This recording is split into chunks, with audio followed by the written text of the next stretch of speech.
Ixi, maravilhoso lugar, ó. Curte, comenta, compartilha, gente. E as bênçãos de Jesus sejam contigo de todos. Amém. Forte abraço.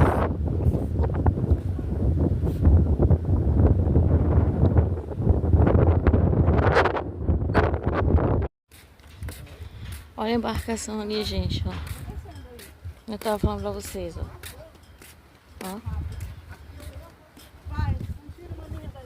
Olha a embarcação, ó. Só.